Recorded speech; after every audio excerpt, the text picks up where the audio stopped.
Welcome back, everyone, to our 5th game of the day. The second time today that we will get to see the Unicorns of Love and Pentanet go head-to-head. Now remember, coming into today, their score was tied 1-1 in their head-to-head.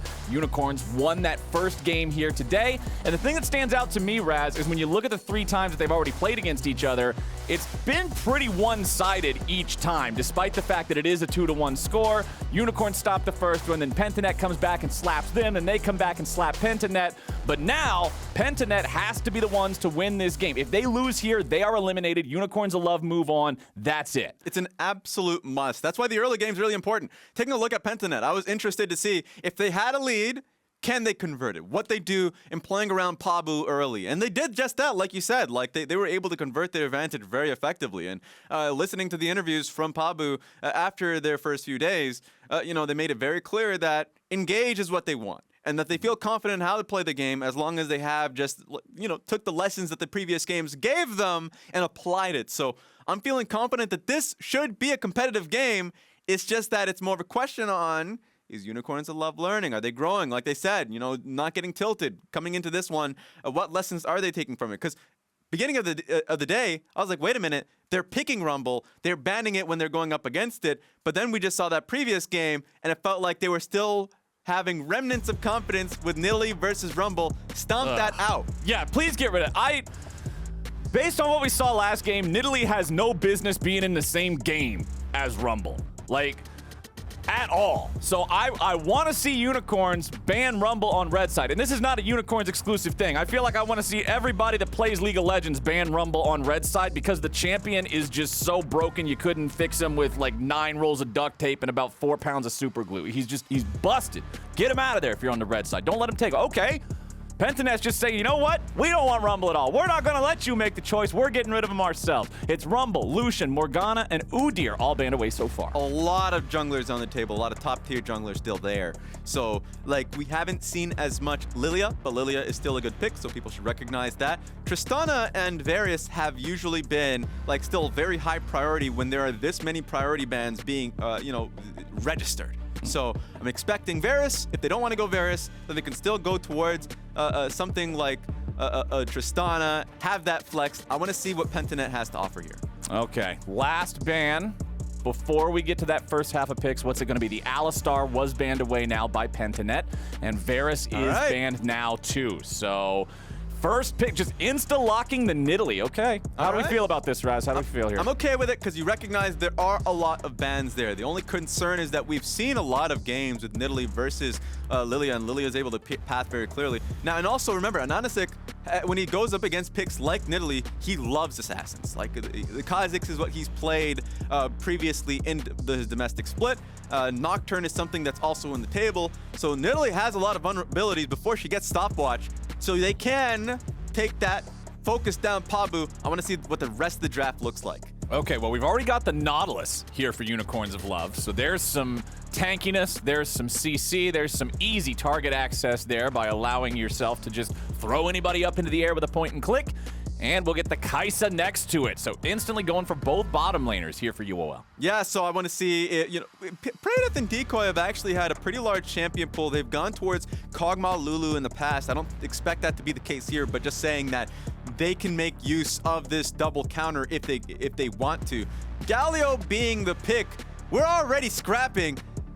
I love this hover.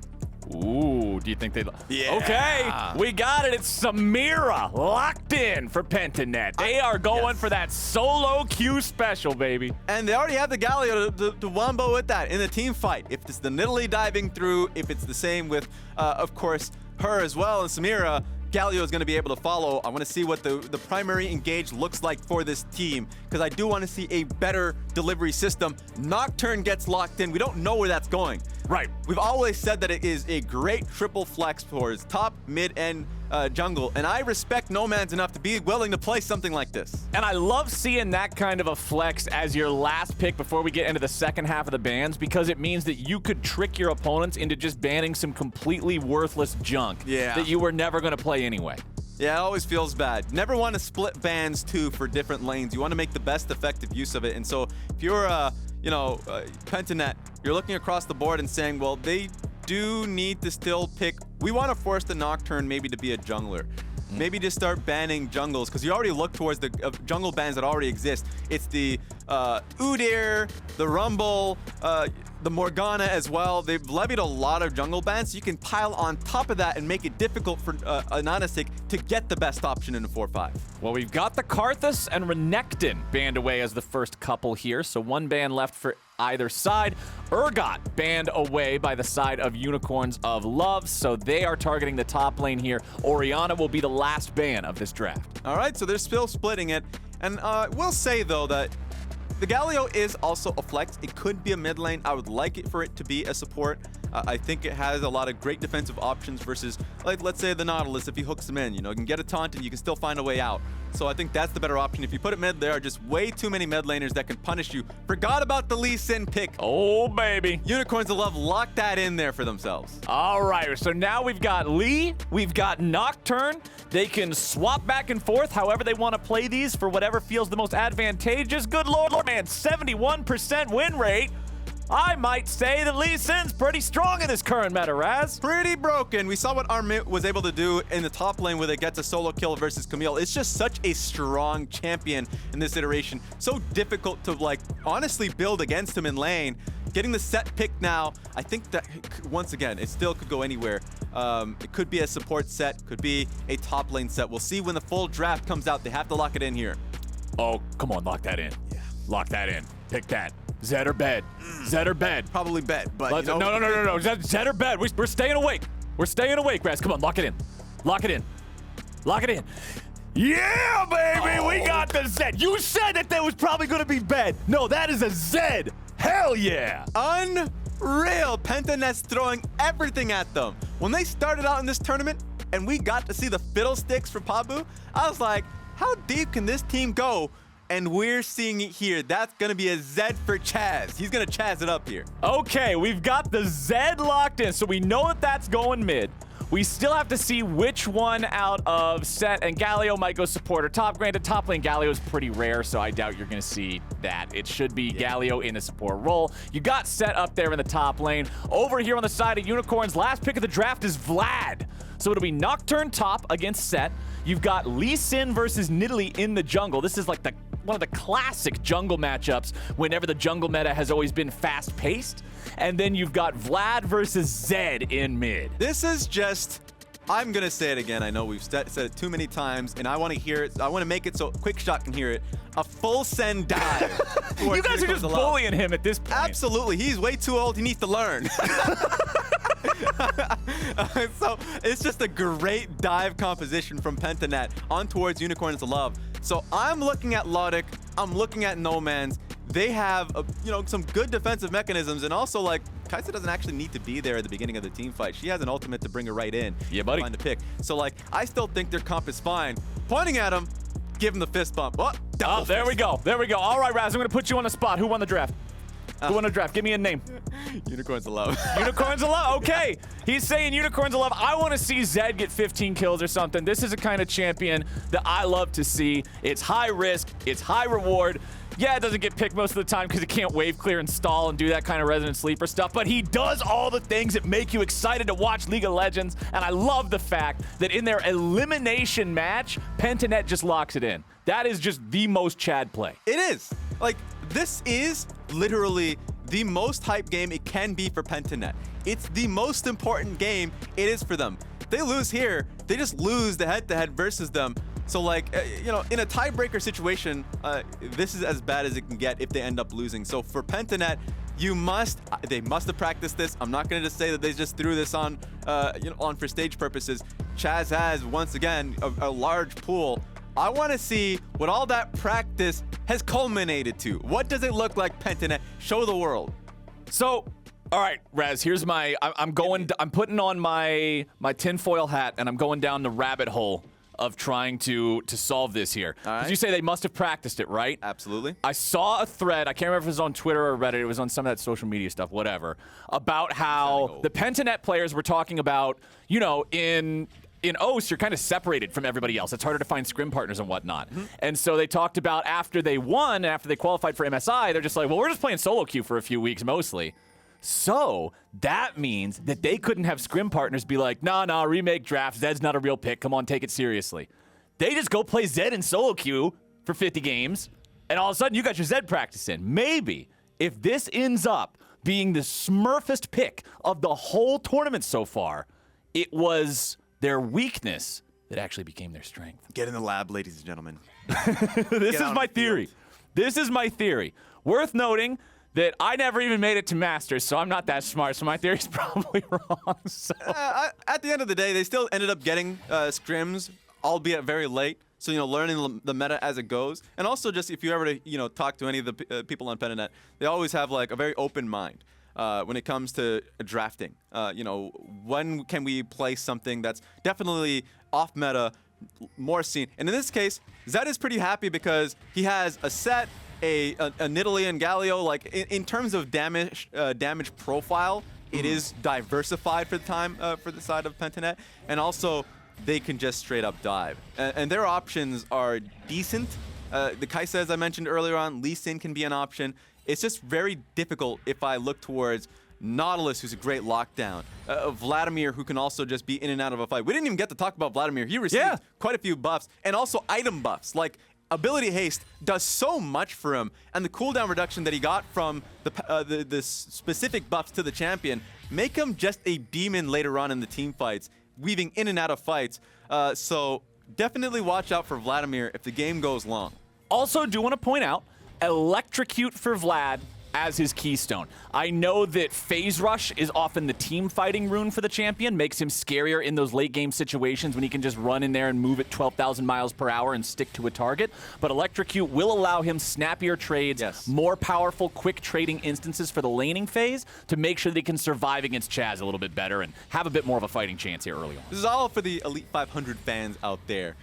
Get your dose of That's literally where I learned these rune differences. I read his Vladimir doc. There we go. Learn from the best out there. Don't expose me, Raz. I'm trying to pretend that I'm smart out of my own brain. All right, let's see where our junglers are. They're both in the bottom half of the map. I'm excited for this jungle matchup in particular because Lee Sin versus Nidalee, I already said it's a classic. Both of these champions can completely take over a game or be utterly useless if they can't hit their skill shots. It's so much of a skill check against each other. It's so much of a skill check whenever they go to gank. I love to see it. Oh, this looks like it could be a gank setup. No, it's just going to be Santas solidifying Scuttle Crab here for Nidalee. They have to fight for this, but now this is going to be a bad situation for Pabu. He's going to get double scuttled. Yup, AHaHaCiK's got the faster path to the topside river. They've got control over every single lane. They had the rotations there first. Nocturne's already going over to the crab, just getting it leashed for him. Says, here you go, sir. See you again soon. Yeah, man, that is some fantastic VIP service right there. Really well played. The entire team recognized that. This is just the difference between Nidalee going full clear, full camps, and going straight on towards Lodik. Yeah, Lodik down to 250 HP there as they go in. Decoy spending both summoner spells, getting both of Lodik's in return. Yeah, thankfully for Unicorns of Love, Pabu's already topside, so he's not going to be there for a possible dive, but Boss has to watch out here. Okay, Boss takes pretty much no damage from that Haymaker that had nearly 0 grit on it, so it doesn't matter too much. Boss trying to stand and fight here, just gets the better of Pabu early on, but now that AHaHaCiK shows up, Pabu's forced to flash away. Boss insta-spell shield that one. He expected Pabu to be there. That was actually just beautiful. And then full challenged Nidalee there, recognizing that AHaHaCiK was going to be in the area. Well done from Boss there to turn it on. Pabu, he loses his flash. Pabu now without the flash. We'll see if that gets punished as we move forward. Down here in the bottom lane, Lodik and Santas are able to get this wave crashed into the turret and then get themselves back. So we'll see Praedyth get back into lane in time to pick up that cannon minion. Tons of extra CS here available for him to collect as long as he's able to last hit it properly. And that'll mean that our farm is actually pretty even in every lane. Yes. I mean, mid lane's a 4-3 maybe now difference, and that was the largest one. So very even laning here in the first 5 minutes of this game. And good news for PentaNet because of how their bot lane has been doing. They got the first base off, and they're going to be able to slow push the second wave coming back into the lane. This means that Nidalee has the opportunity to go for the first dragon of the game. It just depends on if she wants to do that or if she just wants to prioritize her clear here. It seems like if I'm just looking at the minimap, wave is going to be crashing. Nidalee might not be starting it and just want to see what they're going to be doing with their time. At the very least, that means that Scuttle Crab should be picked up. But Santas is here ready. And also, yeah, Pabu is way too low. So this is not going to be a challenge that I was expecting. That means that the Lee Sin should be the one picking up the Scuttle Crab. Yeah, you also saw a couple of assist me pings in the blue color there on the minimap. So, and that was around mid lane. So Pentanet knows that mid might have some issues here sometime soon. Nomanz scaling up on the Vladimir, already level 6 now. Remember that Vladimir's early laning phase is often pretty weak, but considering the fact that Transfusion just has a really long cooldown early on. Once he hits level 7, it starts to feel comfortable. Once he hits level 9, it starts to feel really good. Get your full rank up on your Q, so you're going to be trading a lot more effectively. And also, I just wanted to see what the idea is going to be going up against Chazz. Has Ignite, has his ultimate, can look for a play if Decoy is in the area with his ultimate for a full gank on towards Nomanz. Yeah. But just taking a look at what Unicorns have been doing towards the bottom side of the map, they just had full vision there. So it's nice to see that Pentanet is able to get Scuttle Crab and at least have some vision of the river. And up top here, you can see these guys trading back and forth a little bit. BioPanther doing a good job of activating his Haymaker right as that fear is ticking down. That is one advantage of playing Sett into a champion like Nocturne. You know exactly when the hard CC is going to activate, so it's pretty easy to time your shield and absorb all that. But we've got a 4-man dive on the menu here in bottom lane. Pentanet looking for the first blood. Pabu will make his way down here. Decoy's going to be drumming the aggro. Santos left for dead right now as first blood goes over to Pentanet. They just start the dive before Zed even gets there. He's going to be a little sad. He should lose out in farm in doing so. But the overall picture, Pentanet recognize the window they have and look for the dive. It's nice to be able to see this from them, but instantly from Unicorns of Love, pick up the full top lane camps and also threaten BioPanther off his turret, so it's not as if they're just getting everything for free. Right. But you will see Pentanet now grabbing the first Drake of the game for themselves as well. Not as early as we saw RNG get the one in the previous game, but still 7.5 minutes. Good setup for yourself. If you can continue to control these neutral areas, specifically that bottom side river, might be able to stack further and further towards that soul. You can see now Boss having to go ahead and get on out of the enemy jungle now. Everybody's respawning. They're back on the map. You don't want to overcommit and get caught out and lose that advantage that you earned by getting that first blood in the bottom lane. Absolutely. Unicorns of Love was trying to threaten, trying to say that we can dive you top lane. In fact, they're still going to try. Nomanz is going to be ready for this. BioPanther. BioPanther will walk in. Might walk way too close to a 3-man goon squad. BioPanther is seen. Steps away from the Sonic Wave, and they don't want to overcommit now. Yeah, they didn't even expect him to make the full travel over there, actually. But, you know, well protected. And also BioPanther, when he was sticking under turret, so he didn't actually lose experience throughout all of that, was completely fine with a 2-man dive. If 2 people dove him, a Sett? Yeah, you're set. It doesn't matter. You have Haymaker. You can just give yourself a 600 HP shield. It doesn't matter. Exactly. And also can outplay off of just, you know, the usual flash E type of things that we've seen and failed dives in the past. But this is going to be a nice Rift Herald here for Unicorns of Love. So they pivoted their bot lane vision up towards top side really effectively. Yep, they'll secure that one for themselves. BioPanther on the losing end of a trade here against Boss. Goes for the E, doesn't find it anyway. Even if it hit, there was a spell shield there, so it's actually better for him that it didn't hit him.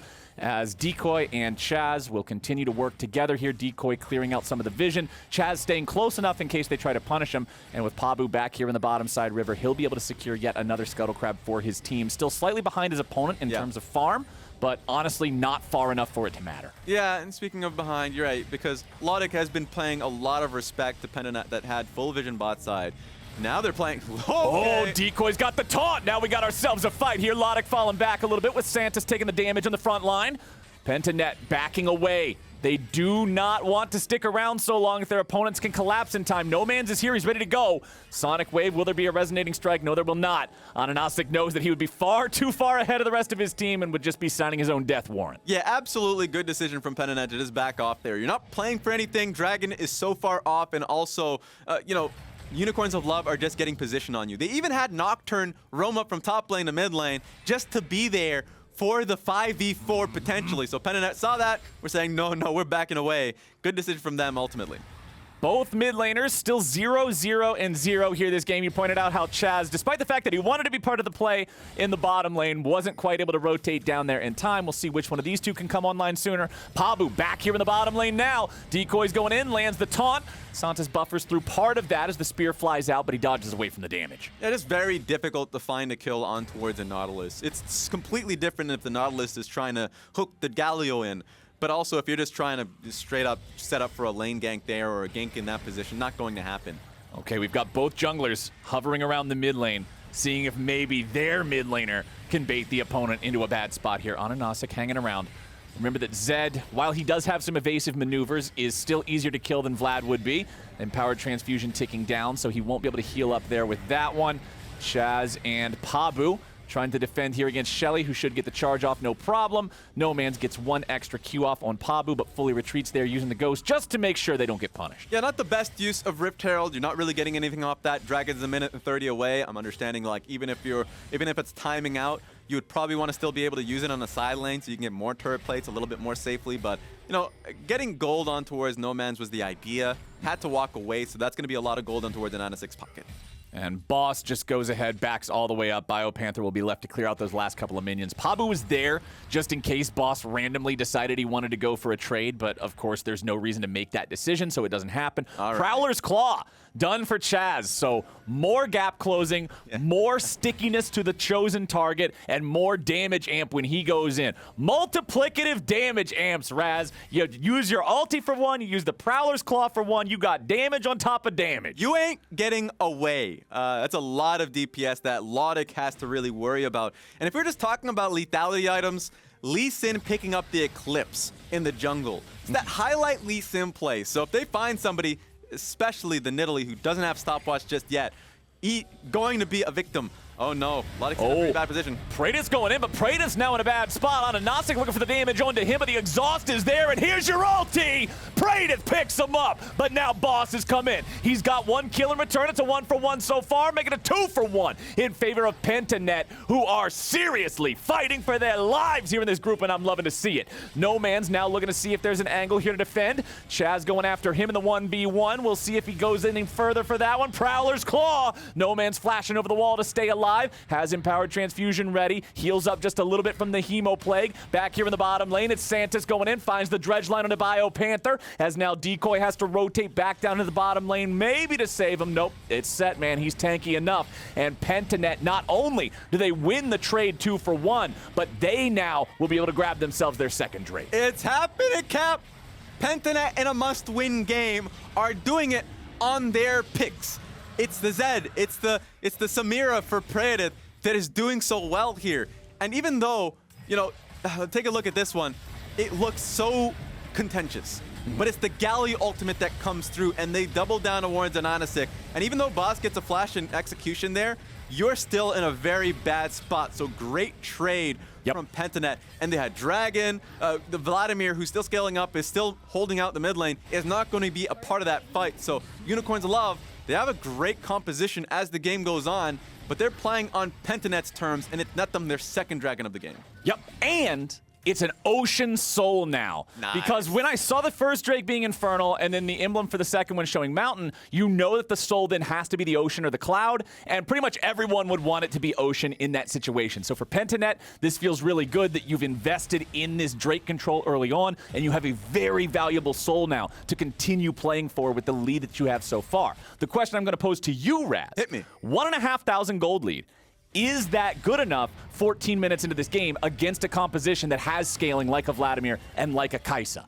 I don't think so, but it's more so... Oh, my God. AHaHaCiK's going in, but he's taking a lot of damage on the way there. Praedyth nearly kills him. That is not the angle he was looking for. That was definitely a drive-through, in and out. You need to get it out of there fast.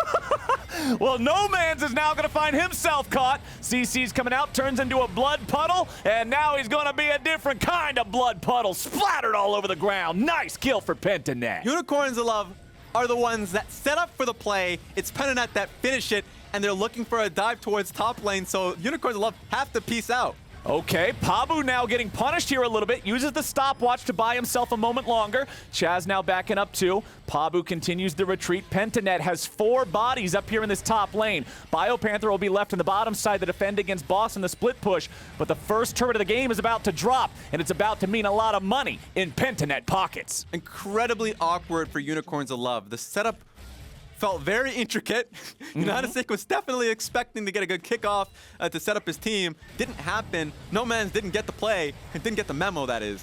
And so he ended up really just falling short there. And now this is going to be Rift Herald. Second Rift Herald for Pentanet. That's actually been putting in a lot of damage on towards bottom lane turret and can actually put that through mid, get priority through mid, go towards bottom lane, and net 2 turrets for themselves. A really good start for PentaNet here. Okay, so now the problem is, Raz, that question that I asked you earlier is completely worthless. Yep. Because 1 minute later, now I'm going to ask it again with the new details. 3,000 gold, 15 minutes in. Is that good enough? I'm an on-field reporter, and I'm saying it's looking pretty good. Okay, all right. So that was the difference that we needed. We needed to have PentaNet find another one of those good sequences, find some more success, and they do it in the top lane by shutting down Unicorn's playmaking and then turning it right back against them, taking down that first turret for themselves, and PentaNet are feeling great about the current state of the game. 4-1, 2 minutes until that next Drake spawns. This is the point where they start having to answer it for the side of Unicorns of Love. You do not want to let PentaNet have that third Drake 18 minutes in the game and spend the next 15 minutes answering each and every one. Yeah, because PentaNet has been grouping up really well. Grouping up, that is. And their composition, the core of the comp, is Sett, Galio, Engage. So I don't care who's your frontliner. If Nautilus is trying to be the primary engager, he's gonna be being sent straight in towards the Kai'Sa and the Lee Sin. So the start of these fights are very clear and very easy go buttons for PentaNet. And it's gonna be Unicorns of Love that needs to be creative. Thankfully, they have Nocturne side lane.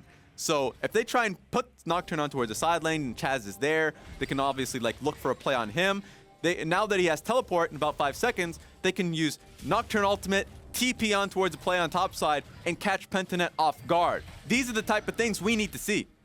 How do we feel about the Zhonya's Hourglass Rush from Pabu? I know there's been plenty of discussion in the past about mythic item selection for Nidalee, but Pabu has decided to pump the brakes on that a little bit, go for the playmaking potential of that permanent stasis instead. How do we feel about this, Raz?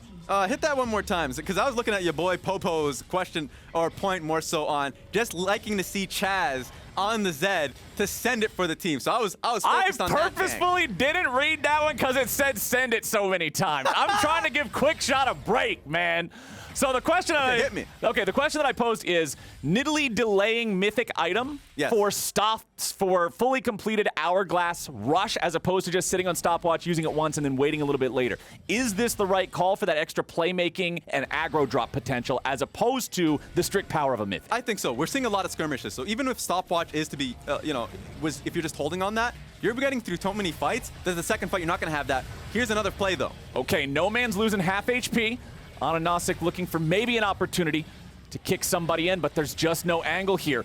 Boss is ready. Everybody else is here and ready to go. Nomanz having no Hemo Plague. That's a pretty big team fight tool not available. You lose the damage amp, you lose the healing. Decoy goes in, finds 2 with a taunt. Nice! Face breaker on to 4. Holy Sett! Lodik's going to be taken down first. BioPanther grabbing the kill. AHaHaCiK dead next. It is 3 unicorns in the dirt. Endangered species about to go extinct. Goodbye, Unicorns of Love. Goodbye, Santos. He's trying to just hop away. Pabu jumps in for the auto attack. 5-0. Call it an ace for PentaNet. BioPanther is the boss in this game. That was the sexiest Sett ultimate of a lifetime. 4-man set up for this team to just go straight in there.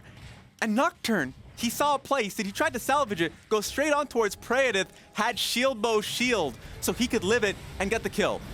So, the new Axe Effect replay here, where it's all about BioPanther getting that setup and an insta-kill on Lodik, like we said at the very beginning of the game. This is what PentaNet needs to succeed, and they did that and more. Holy cow, how does a man got 2 fists and breaks 4 faces all at once like that? And then Pabu just jumps in, doesn't need a skill shot. The dude has 12 HP. Flash for the auto attack, take him down. Look at the excitement behind the scenes. You love to see it. This is PentaNet. Give him the guns, baby, give him the guns. PentaNet is here to play. Remember, if they win this game, they then have a chance to earn themselves that second place spot if they beat RNG. But on the much higher likelihood that then they lose to RNG, it's a tiebreaker between these 2 teams again. And man, PentaNet is making this one fun to watch. And this is where you do need to take a step back if you're Unicorns of Love. Like after that play. Ubisoft, of course, giving us finger guns and he wears sunglasses in the night so he can see plays like that. And extra HD, all right? It lets you see into the 4th dimension, man. Yeah.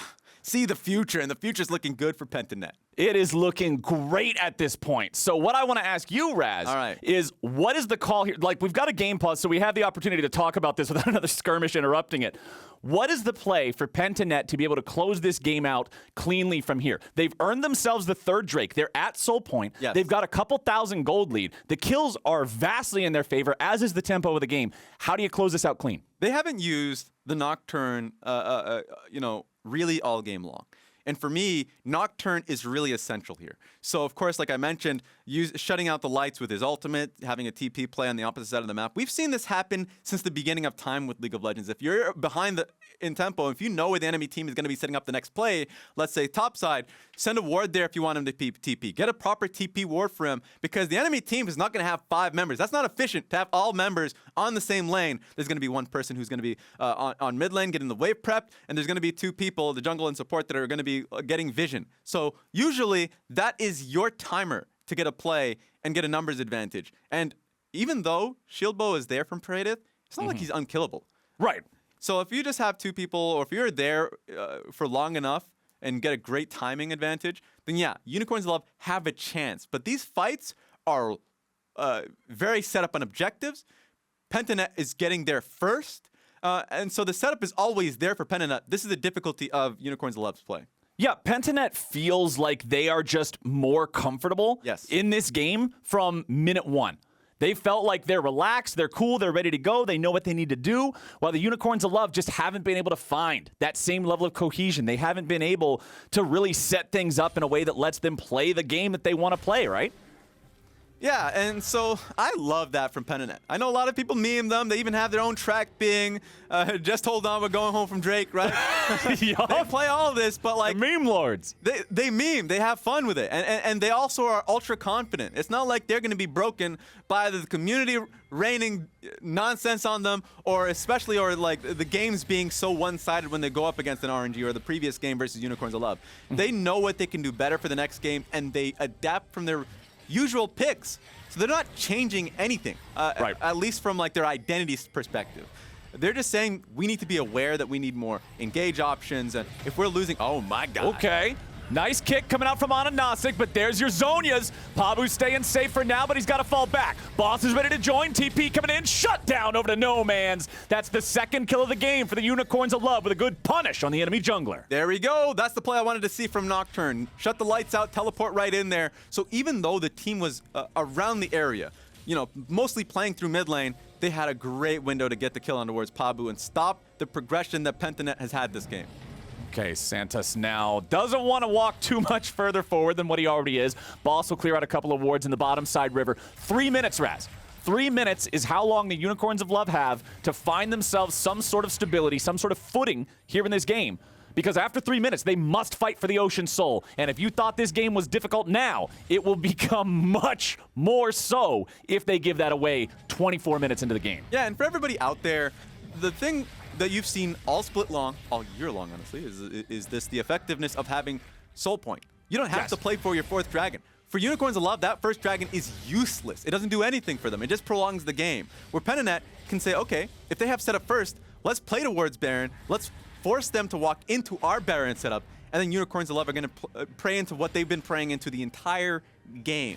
So I want PentaNet to be, once again, confident with the setup that they've had. Even if there are stops within the game where Unicorns of Love are finding picks, doesn't mean too much. You still have, with 2 minutes left towards Dragon, if you don't have the setup on Drake, just set up top side, and Unicorns of Love will still come towards you. I mean, League of Legends is a game where very small advantages can balloon into much greater things, right? And so when you look at a very low-risk, high-reward situation like a 3-0 Drake lead, it can mean so much in so many different ways. You can split push while they have to take the Drake. You can go for the Baron while they have to take the Drake. You can set up the whole map state while they have to take the Drake. There's a lot of options for PentaNet, but the only option for Unicorns of Love is do not let them have that soul. And that's the name of the game here. 80 seconds from now, Lodik now taking the red buff, so he'll be ready for the fight. And if I'm looking at everybody on Unicorns of Love, I can see that we've got the Proto Belt plus a stopwatch for Nomanz, so we really need to see Vlad be able to get in there. That was another big problem with that last team fight they had in that bottom half of the river, is the fact that Nomanz got caught out a little bit beforehand, had to use the Hemo Plague to stay alive, and they didn't have that for the team fight. And even taking a look at just the itemizing as well, we're seeing a lot of grievous wounds, which is necessary. Yes. Vladimir hasn't had much of an impact this game, but this is when he starts shining. 25 minutes. When we get to the next dragon, which is happening right now with 23 minutes on the clock, 2 items onwards Vladimir. He just got his Zhonyas. He's going to be willing to fight now. If you have that, cut down that healing, he's definitely going to be, having issues. Not only walking towards dragon, is he going to get chunked out by Nidalee and all these things, but definitely when the fight actually ensues. Yeah, the best time to buy Grievous Wounds against the healing champions is before they're unstoppable and you recognize that you need it. Keep them down before they truly rise to power when you're trying to deal with these guys who are going to regenerate their entire health bar. But now, the Unicorns of Love must answer Pentanet here at this 4th Drake. Santos will be the furthest up so far. He's the point man. AHaHaCiK off on the flank here. They'll need a really big kick if they want to make something extreme happen. Pabu's not the target you can go in on. As soon as he sees you flying in onto a resonating strike, he can instantly press that stopwatch, get that Zhonyas. Decoy's deciding to go in, tries to get the taunt, but won't find it. That's his flash. It's a pretty big team fight tool. Pentanet spending that one. More control wards being placed down by the Unicorns of Love. Chazz will remain there in the pixel brush. Santos losing half HP. Santos is about to be out of the picture. Boss will be your next target here. Pabu with the first kill of the fight. You got BioPanther buying some time here in a 1v3. Why on earth y'all trying to kill Sett? That's not the guy that you're going to have any sort of effective DPS against. Now you've got Pentanet with control over the Drake Pit. A 5v4. And the enemy team trying desperately to fight against this. There's your Vladimir ulti. There's your team fight coming in. Into the back line goes Lodik. Praedyth grabbing the kill onto Boss. Now with a shutdown coming out, Chazz will fall. Both carries dead on the side of Pentanet. Is this how the Unicorns are able to fight back? Pabu is still here. AHaHaCiK has no smite. Pabu also waiting for the cooldown on his.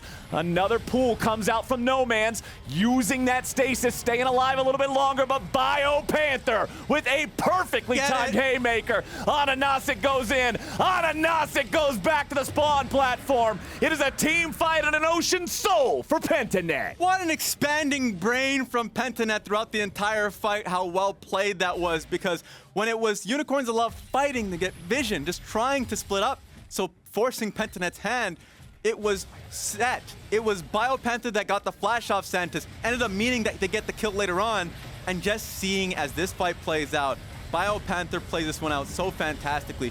Great fight overall from Vladimir and Lodik, but Lodik doesn't have much support on the back half, ends up dying. You're right, 2 carries did die from Pentanet, but they recognized if they played around the timers of the Galio taunt, that they can still get that, and a perfectly timed Sett W to nullify Nomanz. Because if he stayed a second longer, he had the empowered Q to get back HP, so they needed to get that perfectly, and he did it. BioPanther now going in. Stride breaker, face breaker, good by Lodik. Praedyth takes the kill, and with the enemy AD carry dead, Raz, you smell that? Smelling like chicken in the Baron. Get that man. Oh, this Let's smells go. like a Baron play, my friend. And we've got Pentanet immediately over to the big purple worm, daring Unicorns of Love to come stop them. BioPanther knows his team has plenty of damage to take the objective without him contributing, so he will run interference, trying to keep everybody away. AHaHaCiK, that's the guy that you really have to keep away from here. BioPanther's going in, using the stride breaker. Chazz comes over the wall trying to deal with him. AHaHaCiK jumping into the pit now. Nomanz going to be taken very low. Baron down to about 1,300. Boss grabbing the shutdown there, but Baron Nashor goes over to Pabu, and Pentanet just cleans everybody up. Oh man, I was concerned because once that light shuts off, Praedyth was dealing with multiple people that it was just way too hard for Unicorn to clean up. And that coin toss that we saw from Baron, it's Pabu that nets it. Baron for Pentanet, and they're chasing them down. Chazz will not let Santos away from this one, and unfortunately for the Unicorns, since it took so long for Santos to die, your death timers are horribly desynced now. Santos will not be back for another 15 seconds after AHaHaCiK. They're still pushing towards 2 different lanes. BioPanther will take out the tier 2 in top. The rest of the team's going to take out the tier 2 in mid. Holy moly, Pentanet is here to keep fighting for that spot in the next stage. I think too many people were focusing on the top. The RNG in this group. And not a lot of people were talking about Pentanet versus Unicorns of Love going back and forth. And it's Pentanet that's coming in, getting this one back in a must-win game. Take a look at this. Praedyth is down. I'm concerned. But it was the Baron that was picked up by Nidalee. The shut down on towards Boss and the chase down on AHaHaCiK, that was just a clean sweep from PentaNet because they knew if Unicorns of Love are looking for the fight, don't switch targets. Consistently take the fight because you are much farther ahead gold-wise. They win it, and they have Ocean Soul, they have Baron. They can really play this one out and finish it. This game has been such a diffy in the jiffy, too. 8-1-5 for the Nidalee of Pabu, while AHaHaCiK, the Lee Sin, 1-4-3. This is not a champion that feels super great to play from behind. And Unicorns of Love feel like there's just practically no way back into the game at this point, barring a major error from PentaNet. Decoy jumps forward, won't quite be able to find any lockdown on anyone just yet. The remaining Tier 2 turret here in the bottom lane will fall. Boss on AHaHaCiK, Santos, they can't do anything about this. And you've got BioPanther pushing up mid lane as well. The classic 4-1 Baron split. Bring those waves in, smash them into the turrets, get as much pressure everywhere as you can. Praedyth will step up and take pot shots at the turret whenever we can. Nice use of the W there to block the dredge line, but now Decoy's going in. They decided it's time to fight. Santos runs away. They've almost got the turret out of the picture. They'll take it down now. Decoy staying alive. AHaHaCiK the first one to die. Boss gonna be killed off next. It's Reset City, baby. Double kill over to Chazz, and that will do it. Do some sit-ups underneath that turret, baby. Get them ab workouts in there. PentaNet stays alive and guarantees themselves at worst a tiebreaker to move on to the next stage. That's some sick ad workout because you ain't done yet. There are still games to play, and it feels like PentaNet are all warmed up. Holy moly, what a show! Coming out from the LCO representatives, man. Remember, this is a team. Their region dissolved. So much of their players left. And the players that remain formed this squad. They won the region, they made it here, and now they strike back. They even up the score against the Unicorns of Love. What an awesome show from PentaNet here in this 5th game of the day. You've been asking me a lot of questions, Cap, so I'm going to ask you one. All right, what do you got? What do you got? Who's going to be the one going home? You know, we talk about that song a lot, but it feels like PentaNet are the ones sending the message over to Unicorns of Love and you're presenting the team and the excellent bow. What's your answer? What are you feeling like? I'm a believer now. These guys have unshakable mental. They locked in the Zed. I said Zed or bed. They weren't going to bed no time soon. I'm a believer, man. PentaNet seems like they got the sauce. What a game. What a group. I was praying that we wouldn't see a one-sided affair and that we would see, PentaNet at least contest because they were the ones that needed to win this to push this towards a potential tiebreaker. And remember, we still have an extra game. I'm not just we're not just assuming that, of course, like, okay, maybe I'm going to assume that RNG is going to take the I don't want to. Okay. Adrenaline's running a little bit too much, but also, like, it was PentaNet that needed to be able to win this to have control of their fate. And it feels like that everything was going against them with how one-sided it felt like these days were going and how Unicorns of Love were the ones that were getting stronger at the very beginning of the day versus RNG and also in their game versus PentaNet. Like, I was really high on Santos and they're engaged and they're all inning on teamfight as their identity. But PentaNet came in and challenged that, and they're doing a damn good job. Yeah, remember, PentaNet, if they manage to pull off the miracle game and beat RNG, they will lock themselves in as the second team in the group and they'll move on. However, if RNG beats them, as RNG has done in every other game so far in this group, that means that we will get to see one tiebreaker at the end of the day between these two teams once more. But now it's time for us to go to a break here again. Coming up next, we'll hear from the State Farm Analyst Desk as PentaNet stay alive at MSI 2021.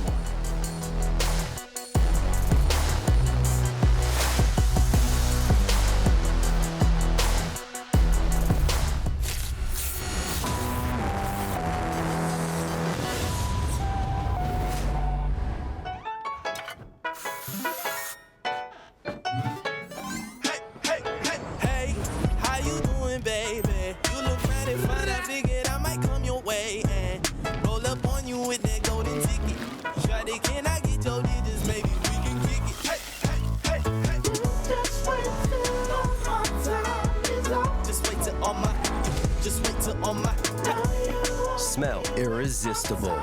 The new Axe effect. You don't have a chance against me. I can calculate 90 trillion moves in advance. Not fair. Not fair. Red Bull gives you wings.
Welcome back to the State Farm Analyst Desk. I can't hear my producer in my ear, so we may need to fix that one. Pentanet GG got their revenge on the Unicorns of Love. They have set the stage for a potential rematch for a spot in the Rumble stage. And why do I say potential?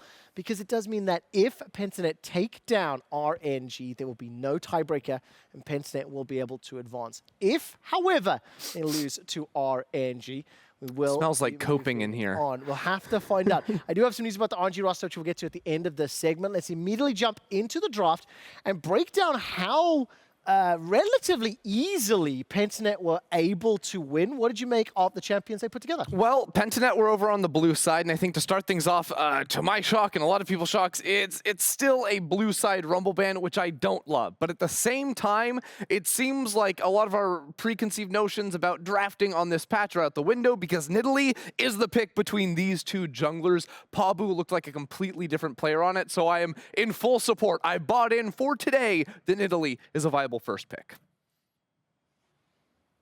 Yeah, I actually agree with Raz on the caster desk that I really favored Unicorns of Love in this draft. If you think about the way that PGG have to fight in later game team fights, they're almost a full melee composition running into a Vladimir, and Nocturne is actually a very hard counter to Galio. He takes away ability for your heroic entrance, so I felt like this game was Unicorns of Love's to lose if they could hold on into the early mid game, but really the third Drake was what really shifted the entire momentum of the match.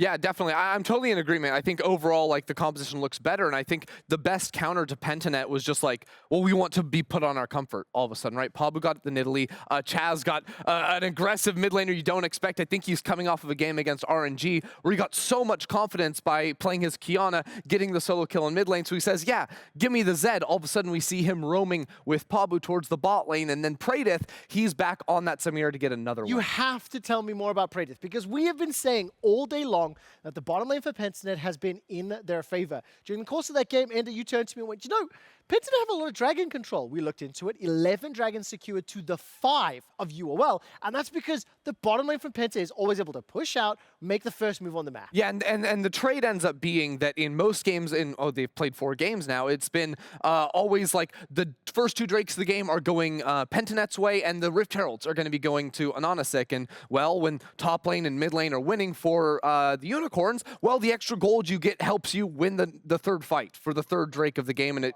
completely starts putting it back in your favor. Yet, the problem is, when those lanes weren't naturally winning and the jungler wasn't ahead with AHaHaCiK, well, then Pentanet are just picking up everything across the board. We can see the replays on your screen as well as the stats. The Samira is working out for Praedyth despite his proficiency on Kai'Sa during the LCO regular season. Hasn't had that same impact. But now, Clement, what did you make of this advantage? Because it felt as though the very early lead generated by Praedyth and then became a little bit of the Pabu show as he continued to spread that advantage across the map.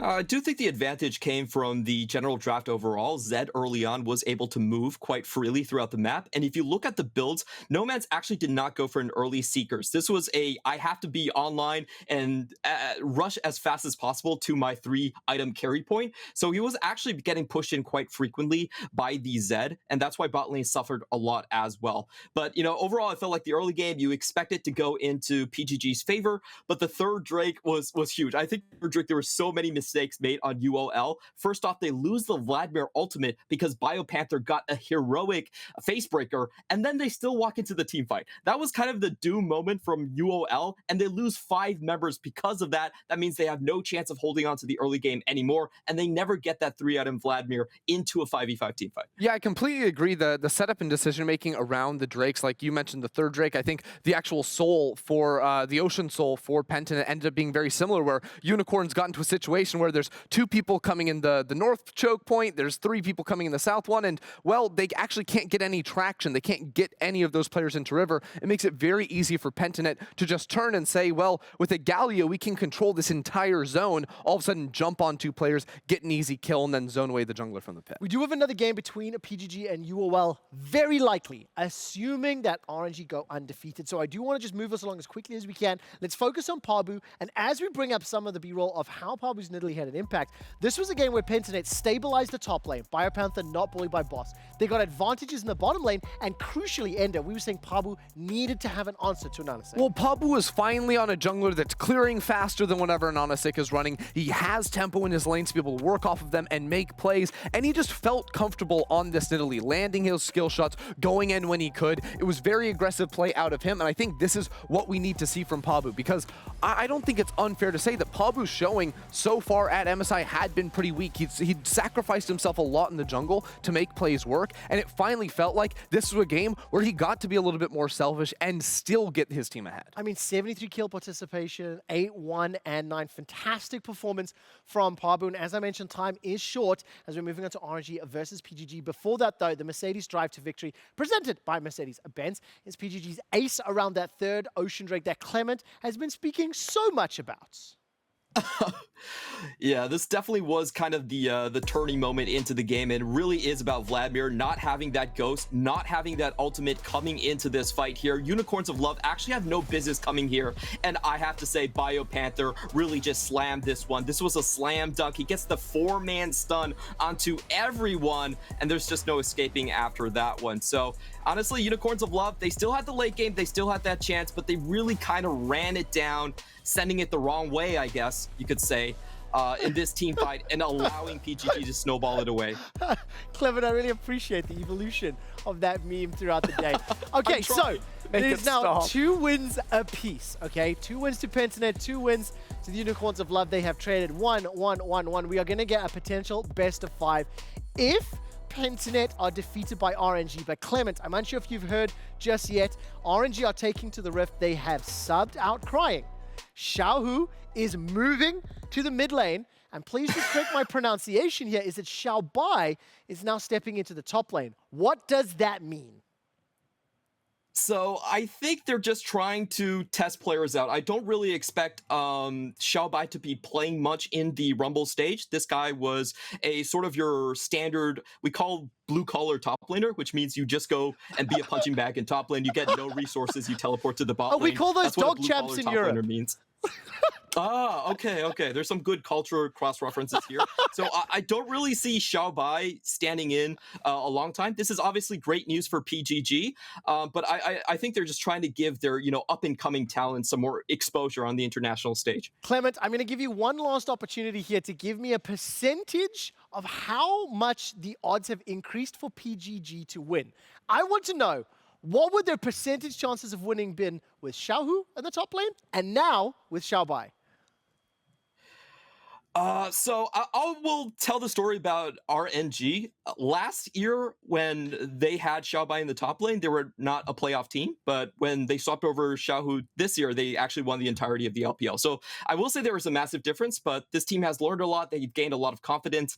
I would say that there's maybe a 25% that PGG gets to walk away if RNG are feeling kind of gracious and they're going on to the full happy mode. That is huge. 25%. And basically what Clement just said is with Xiao Bai, RNG cannot make playoffs. That's what he said. I heard it. After the break, we'll see if Pentanet can pull off a miracle and secure a spot in the Rumble stage, avoiding the tiebreaker with UOL. If they go down, we have one extra game, and you know how we love ties in Europe. MSI tiebreakers, baby!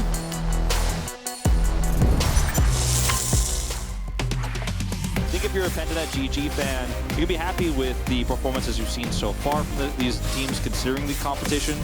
Chazz going in, the kickback, the follow-up, Wei trying to turn it, that is first blood. Gar steps forward into Pabu. This should be the quadra kill for Ghana.